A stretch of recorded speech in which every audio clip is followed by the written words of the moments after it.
Olá pessoal, tudo bem com você? Estamos aqui de volta para dar continuidade ao nosso pequeno estudo sobre a ação do Espírito Santo. E agora vamos para a parte 2, exatamente. Nós vamos abordar aqui uma vida cheia do Espírito Santo. É aí que nós vamos entrar exatamente no cerne da conversa nossa, para que nós venhamos todos aprender. E nós vamos começar lá com a passagem de Efésios 5:18, que diz assim: E não vos embriagueis com vinho, no qual há dissolução, mas enchei-vos do Espírito Santo. Para nós poder puxar um pouquinho da conversa anterior, é que quando a pessoa passa pelo processo de restauração, de cura, de libertação, ela precisa estar, ou melhor, ser uma pessoa cheia do Espírito Santo para experimentar a plenitude dele. E aqui nessa passagem de Efésios 5:18, ele fala exatamente sobre isso. O intrigante dessa história, e o que faz todo sentido, é que o apóstolo Paulo ele pega essa passagem e ele equipara duas situações: cheio de vinho, né, em algumas versões cheio de mosto, podemos colocar no nosso dia uma pessoa realmente bêbada, e uma pessoa cheia do Espírito Santo, onde ele faz o alerta dizendo: sejam cheios do Espírito Santo. Não se embriaguem com vinho, porém sejam cheios do Espírito Santo. Interessante que uma pessoa, quando está bêbada, ela perde o controle de si, ela perde aquela questão da inibição, né? Ela até perde a questão daquela dedução da causa e efeito, ela perde o temor, ela perde o controle físico, mental, se você olhar realmente a pessoa no estado de embriaguez absoluta. Em contrapartida, ele fala para nós sermos cheios do Espírito Santo, que é o mesmo sentido. Perca o controle de si e entregue o controle do Espírito Santo. Ao mesmo tempo que uma pessoa que está sob efeito do álcool, bêbada, ela perde o controle de si mesma, uma pessoa cheia do Espírito Santo, ela não domina sobre si mesma, ou seja, não é a vontade dela, por mais que ela tenha livre escolha, ou como por aí dizem, né, o livre-arbítrio, ele nos orienta, que é mais uma ordem ali, que ele diz: amigos, parem de ser como o bêbado, que tem a ver com uma pessoa que é dominada pelo sistema desse mundo, os prazeres desse mundo, as necessidades desse mundo, e seja uma pessoa cheia do Espírito Santo, transbordante, perdendo o controle. Então, como uma pessoa que está bêbada praticamente não sabe para onde vai, perde o rumo de casa, para onde ela está indo, assim, quando nós somos cheios do Espírito Santo, ele controla as nossas vidas a tal ponto de dar direções claras. Então não sou eu que estou no controle, é o Espírito Santo de Deus que enche a minha vida e dá direções claras para onde eu vou, o que eu devo fazer, que decisões eu devo tomar na minha vida para que eu experimente a boa e perfeita e agradável vontade de Deus. Já não sou eu que estou no controle, e sim, é o Espírito Santo de Deus que controla a minha vida. Não tem a ver com perder, no caso, os sentidos, não é isso. Mas sim realmente que ele assume o controle, a direção da minha vida. Então não tem a ver somente com manifestações espirituais, né, como orar em línguas, cair no Espírito, nada disso, mas também faz parte, mas tem a ver também com os dons do Espírito compartilhados na minha vida. Então eu vou sendo cheio, sendo transformado, sabe? À medida que eu permito que o Espírito Santo venha sobre a minha vida e me controle, né? E quando nós olhamos essa questão de ser cheios do Espírito Santo, nós precisamos entender o que é ser cheio do Espírito Santo. Então, nós olhamos do seguinte paralelo, né? Eu fiz algumas anotações aqui que eu desejo compartilhar com vocês, que quando Jesus Cristo veio em carne, ele morreu, ressuscitou e foi assunto aos céus. E ele disse que viria o Consolador, aquele que seria da mesma espécie e propósito para realmente mesmo ser aquele auxiliador. E eu quero ler com vocês essa passagem bíblica. Está lá em João 14, 16 e 17, diz assim, ó: eu rogarei ao Pai, e ele vos dará outro Consolador, para que fique convosco para sempre, a saber, o Espírito da verdade, o qual o mundo não pode receber, porque não vê e nem o conhece, mas vós o conheceis, porque ele habita convosco e estará em vós. Interessante quando nós começamos a esmiuçar mesmo, fazer uma exegese do versículo ali, algo que me chamou a atenção, que ele diz: vocês o conhecem. significa o quê? Que Jesus Cristo não seria substituído no sentido da palavra mesmo, de tirar e vir outro, mas sim que o Espírito dele estaria conosco. E ele falou que os discípulos já conheciam. Quem eles conheciam? O Espírito Santo, na pessoa de Jesus Cristo ali, onde ele manifestava pelo poder do Espírito Santo todas as coisas. Então, seria muito familiar a pessoa do Espírito Santo na vida deles. Por quê? Porque assim como Jesus andou na terra, o Espírito Santo também, só que dentro de cada um, transformando e cumprindo aquele papel dele. Né? Não vamos entrar aqui na teologia sobre o Espírito Santo, não vamos entrar nisso ainda, né? Mas é muito importante a gente entender que o Espírito Santo representaria o reino de Deus e habitaria dentro dos discípulos. E essa é a chave. Ser cheio do Espírito Santo é entregar a nossa vida ao controle dele e permitir que ele nos use para o cumprimento da vontade de Deus. Então imagine como a gente falou na primeira edição ali do vídeo, onde depois de ser liberto, transformado, curado, agora nós não podemos deixar a casa vazia, nós precisamos nos encher do Espírito Santo e cada vez mais transbordar. Por quê? Porque nós somos agora o templo do Espírito Santo. Ele faz morada dentro de nós. Então ele deseja assumir todos os cômodos da nossa casa. Ele deseja assumir o governo e transbordar dessa forma. Então, nós podemos pegar ali em João 14, 23, que diz assim: respondeu-lhe Jesus: se alguém me amar, guardará a minha palavra, e o meu Pai o amará, e viveremos nele e faremos nele morada. Entenderam? Por que que os discípulos, por que Jesus disse para os discípulos que ele já conhecia?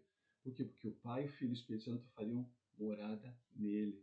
Sabe? Não vamos entrar aqui no termos de trindade, acerca de coisas doutrinárias, porque depende muito da sua linhagem, da igreja que você frequenta, dos ensinos.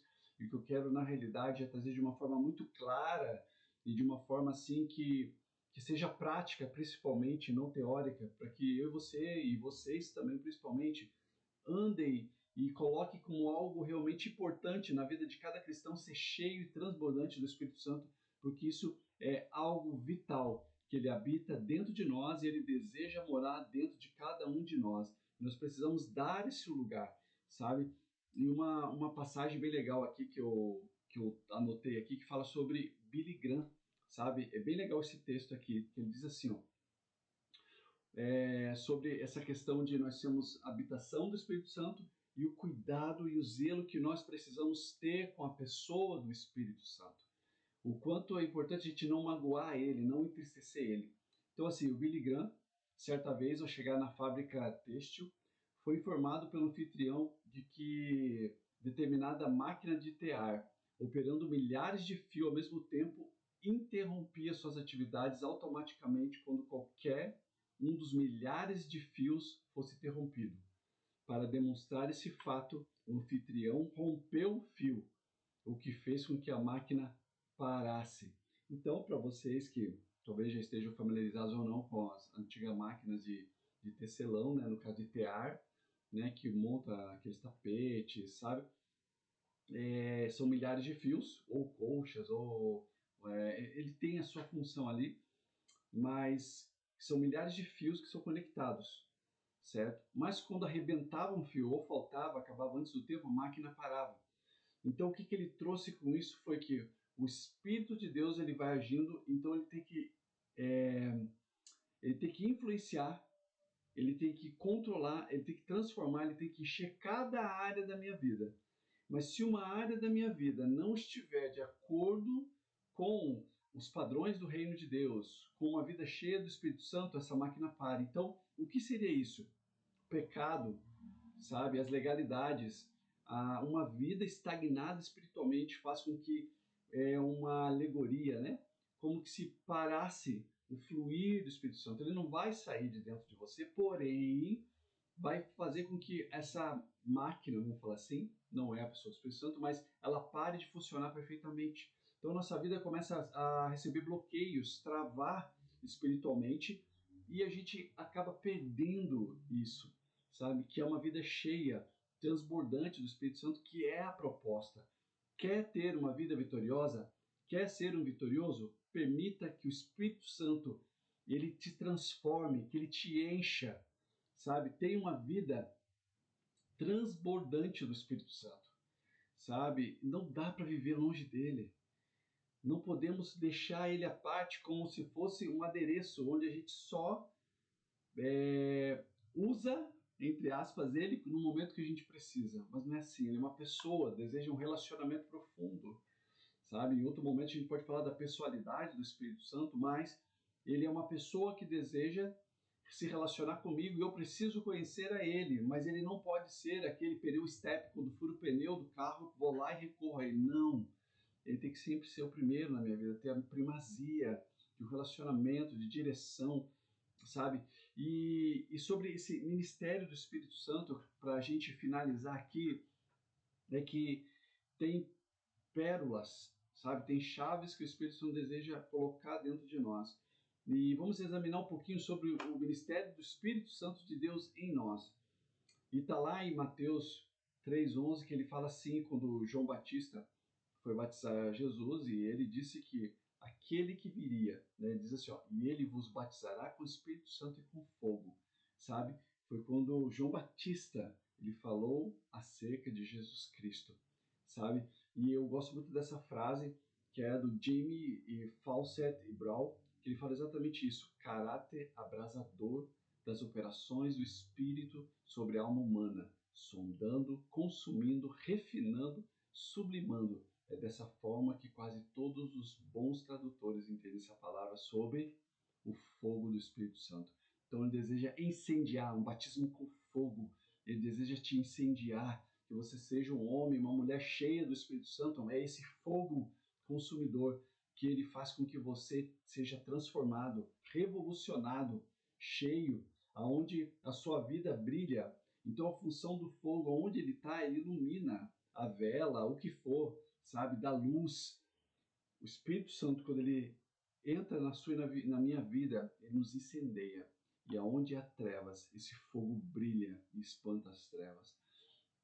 Outra também outra qualidade que ele faz é ele capacita você com sua divina força abrasadora. E ele fala muito sobre essa questão do fogo do Espírito Santo, que está escrito lá em Lucas 12:49. Eu vim para lançar fogo na terra.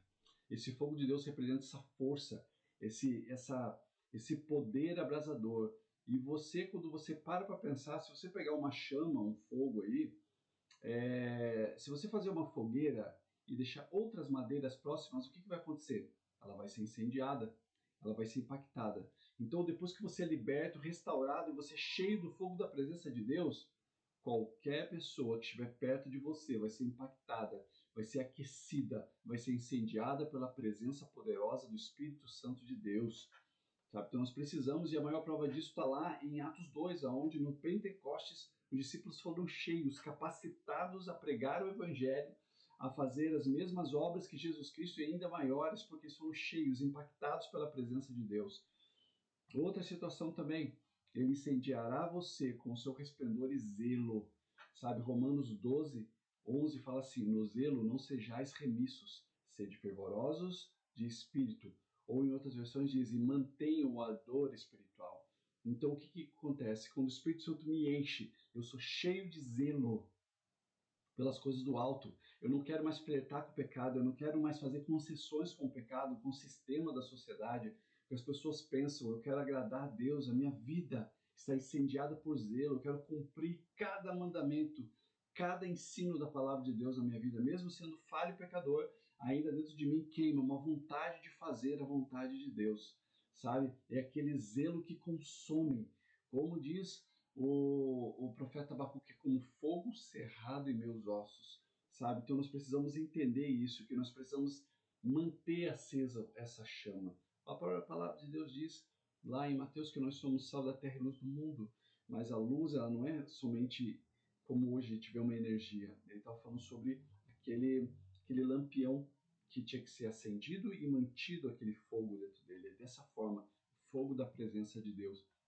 E ele agracia você também com dons que precisam ser mantidos vivos. Os dons espirituais, talentos, características, quando você vive uma vida cheia, ela vai transbordar sobre a vida das pessoas. O dom, o chamado, o ministério que Deus deu não é para você, é para o seu próximo.